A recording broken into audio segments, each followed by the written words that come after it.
गंगा यमुना का संगम लगता है जैसे कुंभ का अनुपम। अद्भुत नजारा, दिव्य मेला, लगता है जैसे स्वर्ग का मेला। नमस्कार दोस्तों, आप सबका स्वागत है आपके अपने फेवरेट टॉक शो एक मुलाकात में, जहां हम रूबरू होते हैं ऐसे संत महात्माओं से जिनका जीवन आशीर्वाद और प्रेरणा का स्रोत रहा है। आज हमारे बीच है आचार्य नरेश जी, ऋषिकेश से। तो चलिए बात करते हैं इनसे। अच्छा, आपका हार्दिक स्वागत है एक धन्यवाद। मुलाकात में। आचार्य जी, हम आपसे पहले ये जानना जी। चाहेंगे कि आपका जीवन का जो सफर है वो कैसा रहा? सुखद था, दुखद था, एक संघर्ष भरी यात्रा थी या एक सुखद यात्रा? कुछ बताएं। जीवन हमेशा प्रारंभ में हमें सुख का और दुःख का अनुभूति सांसारिक लोग ही कराते हैं। जी। ऐसे मेरा जन्म हुआ है राजस्थान में। राजस्थान से मेरे परदादाजी बहुत ही गाँव के एक घनिष्ठ और धनवान व्यक्ति थे। फिर पिताजी की दादाजी की छोटी आयु में ही डेथ होने की वजह से पिताजी को कुछ सही गाइडेंस नहीं मिली। जो था सब कुछ खोया उन्होंने। फिर हम धीरे-धीरे राजस्थान में दूसरी जगह सेटल्ड हुए। फिर ऐसे भी हमने वो दिन देखे हैं जब शायद स्कूल जाते समय हमें रोटी नहीं नसीब होती थी, सब्ज़ी नसीब नहीं होती थी और कभी रोटी मिल जाया करती तो कहते थे कि आज सरसों का तेल में नमक, मिर्च, जीरा डाल के आप खा के चले जाओ। तो वो दिन भी मैंने देखे हैं, ऐसा नहीं है, पर हर एक दिन की सीमा होती है बिल्कुल। और रात्रि के बाद सवेरा वो होता ही सवेरा है। होता है। जी। तो हम सब भाइयों ने मिलके बहुत अच्छा प्रयास किया। ईश्वर की कृपा, गुरु कृपा से हम ऋषिकेश में सेटल्ड हुए और ऋषिकेश वो मेरे लिए एक ऐसी जगह हुई जहाँ से मैंने जीना शुरू किया। मैं पहले पॉलिटेक्निकल इंजीनियरिंग की मैंने, जी। उसके बाद मुझे लगा कि शायद ये लाइन मेरी नहीं है। हम्म। फिर I did my Shastri Acharya, I did right now I complete my PhD in Sanskrit. जी।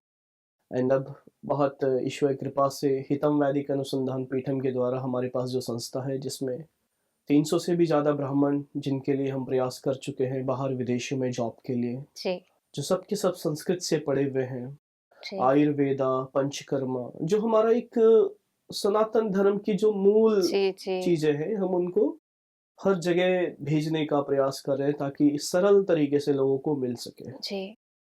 जीवन हमेशा सुख-दुःख आता है, जाता है। हमें उसको कैसी दृष्टि देनी चाहिए, वो हम पे निर्भर होती है। जी। महाराज जी, तो आज आप अपने जीवन से कितना परसेंट संतुष्ट है? हर व्यक्ति की संतुष्टि की सीमा नहीं है। वो कभी किसी चीज़ को लेके खुश होता है, तो जब वो चीज़ें उसे मिल जाती है, उसकी वो संतुष्टि खत्म हो जाती है। जी। वो कहते हैं ना कि हमने बहुत जी। ढोल-नगाड़ों जी। से शुरुआत की थी और जी। वो शुरुआत हम भूल चुके हैं, जी। है ना? हर चीज़ के हम पीछे इतना भागे, वो मिलने के बाद हमारे पास वैल्यू खत्म हो गई। जी। तो संतुष्टि कभी खत्म न होने वाली चीज़ें हैं। हुँ, आपकी आकांक्षाएँ, हुँ, इच्छाएँ हुँ। ये जितनी बढ़ेगी संतुष्टि और बढ़ती जाएगी। वो कम होती ही नहीं है। जी। आचार्य जी, ऐसे कहा जाता है कि जब हुँ, आप परमात्मा की शरण में आते हैं, तो सारी सुख-सुविधाएँ, सारी उपलब्धियाँ, सारे संसार के सभी सुख वैभव आपके जैसे झोली में आ जाते हैं। हुँ। आप इस बात को कहाँ तक मानते हैं? मैं स्वर्ग भी इसी संसार को देखता हूँ और नर्क भी इसी संसार को देखता हूँ। हुँ, हुँ। जो हर व्यक्ति पूर्ण तरीके से स्वस्थ है, मस्त है, आनंद में है, वो स्वर्ग में जी रहा है। और जो व्यक्ति स्वस्थ नहीं है, मस्त नहीं है, जीवन के सही कार्यों में व्यस्त नहीं है, तो जी। वो कलयुग में ही जी रहा है, नरक में ही जी रहा है। जी। तो ईश्वर हमारा माध्यम है, देखो। जी। ईश्वर को गरीब से गरीब भी पूज रहा है, यदि वो कर्म नहीं कर रहा है, तो क्या वो पा सकता है? नहीं। नहीं पा सकता। हुँ। ईश्वर हमें सिखा रहा है कि कर्म ही करना पड़ेगा, तो ही आपको सुख, सुविधा, भौतिक अनुभूति सब मिलेगी आपको। जी। जी। तो ईश्वर आपको एक ऊर्जा दे सकता है हुँ। कि आप ऊर्जावान बनो, हुँ, हुँ। आप उस रहस्य को ढूँढने के लिए आगे बढ़ो, जी। कर्म को करो, तो आपको सुख सुविधाएँ मिलेगी, जी। है ना? तो हुँ। ये सिंपल नियम है ईश्वर का। आचार्य जी, आध्यात्मिकता और धर्म, इन दोनों में क्या अंतर है? क्या समानता है, इस बारे में कुछ बताएं। देखो, धर्म एक नियम है हम्म। और आध्यात्मिकता एक रास्ता, आप समझ सकते हैं कि जिसको न आता है वो भी चल सकता है। जी।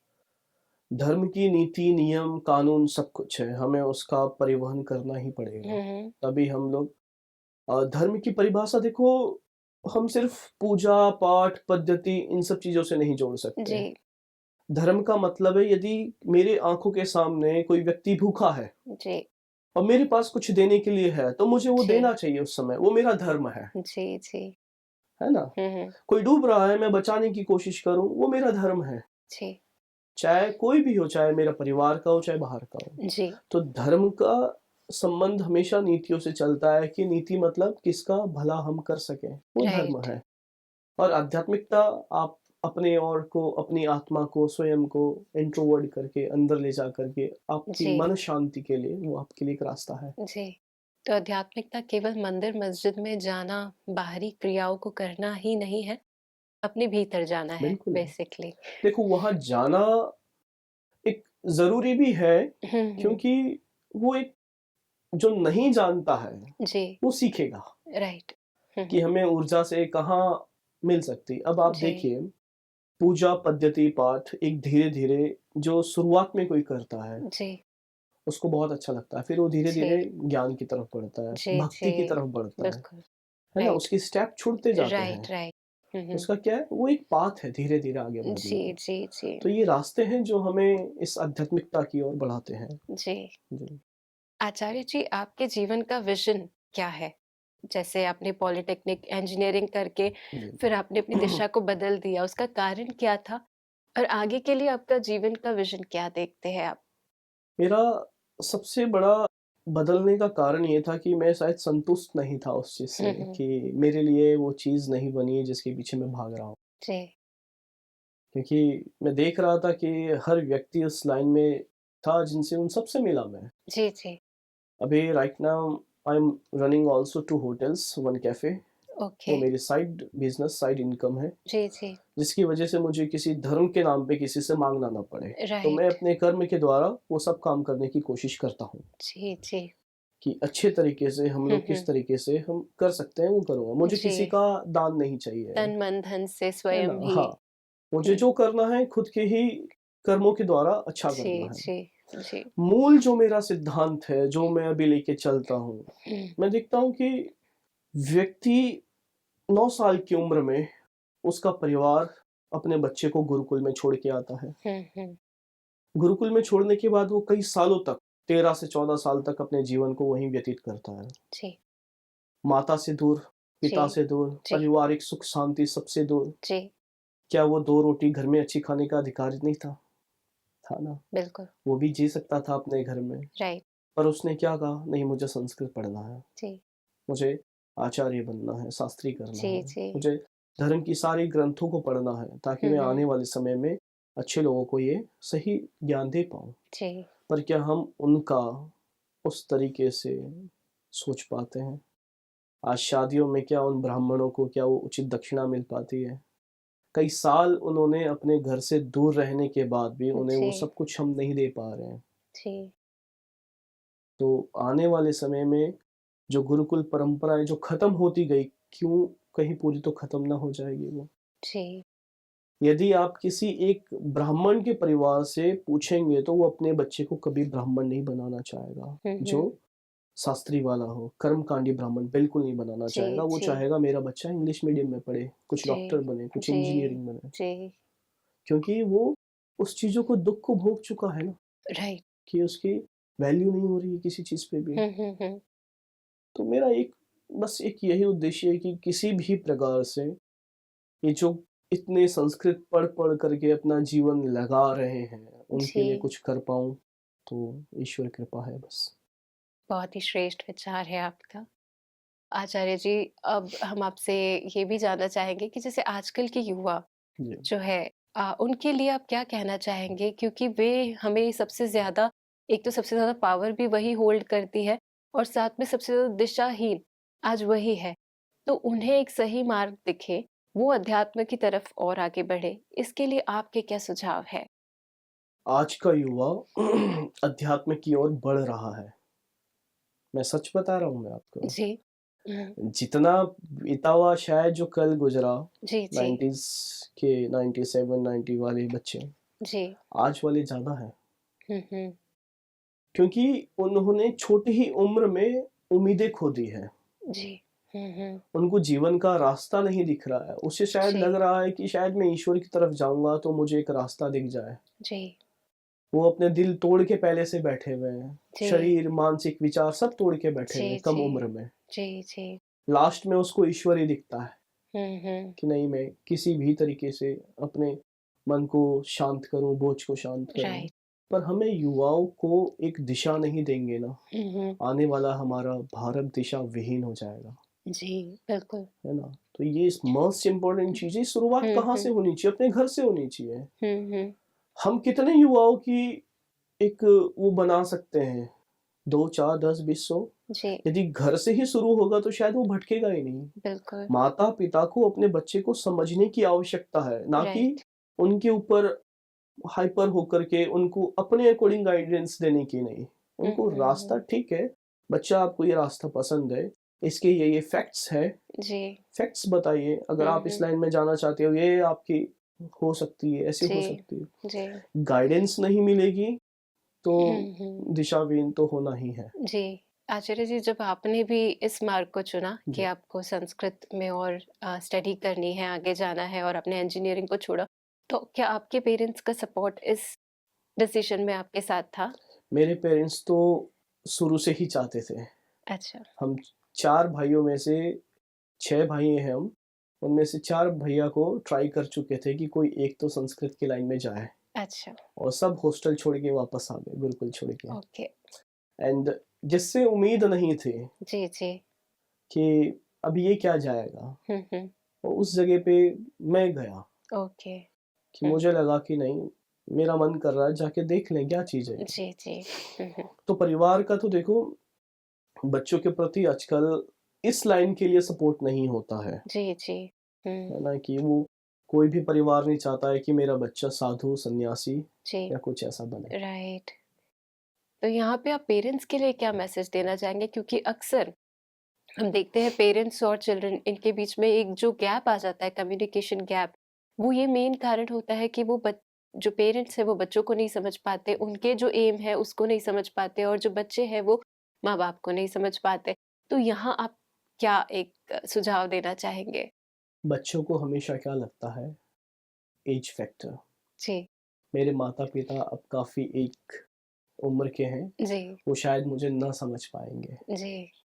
मुझे ऐसा लगता है कि बच्चों को भी कोशिश करना चाहिए अपने माता-पिता को समझाने की, जी। क्योंकि वो आजकल जब मेरी कंसल्टेंसी चलती है, मैं काउंसलिंग लेता हूँ तब 17 साल, 16 साल के बच्चे बात कर रहे होते हैं मेरे साथ काउंसलिंग में जी।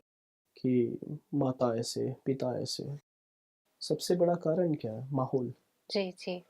यदि आप घर में ही माहौल अच्छा नहीं देंगे ना, हुँ, हुँ। तो आपसे कैसे बात कर लेंगे वो, जी।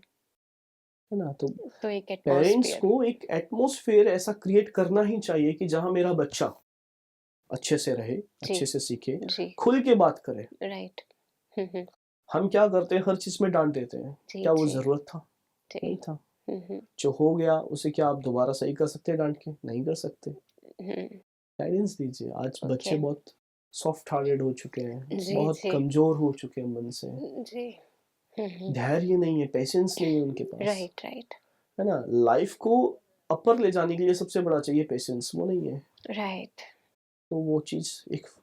माता-पिता परिवार से ही उसको स्ट्रेंथ के द्वारा दे सकते हैं। ओके। हुँ, हुँ। और सबसे बड़ा और भी कारण कि आज 2 बच्चों 1 बच्चे की वो नीति की वज़ह से चाचा, ताऊ सब धीरे-धीरे रिश्ते कम होते चले गए। Right, right. ये एक बहुत बड़ा फैक्टर बिल्कुल। है ना? जी। पहले क्या होते थे माता-पिता नहीं सँभालते थे तो चाचा, ताऊ ये सब सँभालते थे। अरे राइट। चलो खड़े हो मेरे साथ चलो आप। जी, जी। हुँ, हुँ। तो वो फैक्टर खत्म हो गया। एक भाई, एक बहन। जी, जी। ना कोई छोटा सपोर्ट, ना कोई बड़ा सपोर्ट। आचार्य जी, जैसे आप तीर्थराज प्रयाग इस महाकुंभ में पधारे हैं, तो जरूर कुछ ऐसा विशेष संकल्प लेकर, विशेष अनुभूति करने के लिए आए होंगे। उस बारे में हमें कुछ बताइए। देखो, प्रयागराज का मतलब है संगम, जी। महाकुंभ का मतलब संगम। जी। क्या ये कई हजारों वर्षों से संगम सिर्फ गंगा, यमुना, त्रिवेणी के लिए हो रहा है? एक ये पार्ट जरूर है। जी। महाकुंभ के बाद भी तो गंगा, यमुना, सरस्वती तीनों त्रिवेणी यही हैं। बिल्कुल बिल्कुल। पर मुख्य जो संगम का विषय था, हजारों प्रकार के पूरे देश विदेश से इस समय पे यहाँ पे बड़े बड़े ऋषि मुनि रिसर्चर आया करते थे। वो रिसर्च किया करते थे, एक दूसरे से मीटिंग हुआ करती थी, सम्मेलन हुआ करता था। आने वाले आगे 10-12 सालों में हमें इस देश को, समाज को, संसार को किस तरीके से आगे लेके जाना है, ये डिस्कशन हुआ करता था। वो जो हजारों लोग आया करते थे, साधु संत, उन सब की जो ओज, ऊर्जा, जो ज्ञान, नॉलेज था, वो हर एक व्यक्ति गांव, कस्बे में लेके जाया करता था। जी। वो मेन रीजन था उसका। हम्म। इसलिए पहले कल्पवासी हुआ करते थे, और भी बहुत सारे प्रकार के लोग आया करते थे जो 40 दिन, 45 दिन, पूरा समय रहते थे यहाँ पे। तो वो संगम है जहाँ पर सारे प्रकार के साधु संत, रिसर्चर, जी। क्योंकि ऋषि मुनि रिसर्चर हुआ करते थे जी। उस समय, वो आया करते थे।